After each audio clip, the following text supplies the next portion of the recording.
interesting facts about my life and my long, hard journey to become president. I started working at a young age of 10 years old chopping wood for 25 cents. As I got older, my job changed. I also was a flatboat driver and moved cargo along the Mississippi River. I also owned a general store.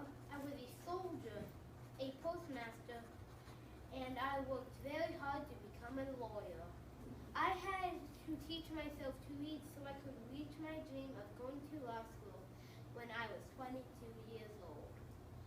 I married my wife, Mary Todd, in 1842. Mary also was from Kentucky. Her father was a lawyer and was also interested in politics. Mary's stepmother and father did not want us to get married because our families were so different. I came from a very poor farming family, and Mary's family was a rich slave-owning family. Despite these differences, Mary and I were married on November 4th, 1842. Mary and I quickly started a family. We had 4 sons, but we sadly lost 3 of them, tragically. Edward died in 1850 to tuberculosis. William died in 1862 to the fever. Thomas died in 1871 of heart failure. Robert was our only son to live to become an adult. The death of our children was hard and sad for both me and Mary. Mary never got better from her broken heart. Now I'd like to tell you about my job in politics. I entered politics at the state level of the state of Illinois while being a lawyer. People got to know me. I earned their trust and they liked my honesty.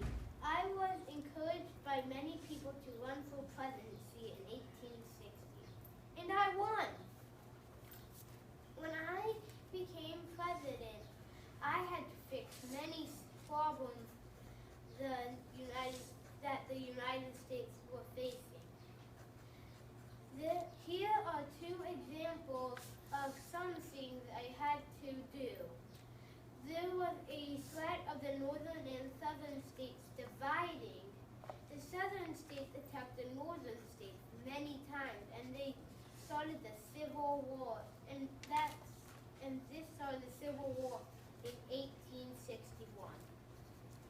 And it lasted until 1865.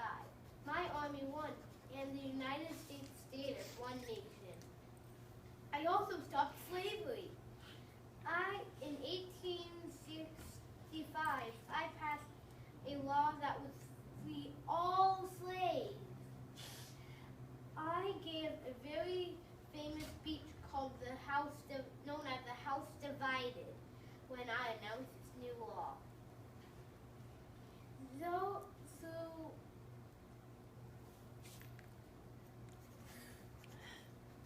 Though the years of my 2 terms of presidency, I faced a lot of challenges, and I always did my very best. Sadly, on April 14, 1865, I was shot at close range in the Ford Theater by an angry non-supporter by the name of John Wilkes Booth. He did not like my beliefs and dedication to the United States, and the nation was shocked and very sad to hear of my death. I was very honored to see all of the people along the hundreds of miles of railways, to see my coffin travel by train from Washington, D.C. to Springfield, Illinois. Even though my life and presidency were cut short, my legacy is still respected and continues on 150 years later. remember, students, most folks are as happy as they make their mind.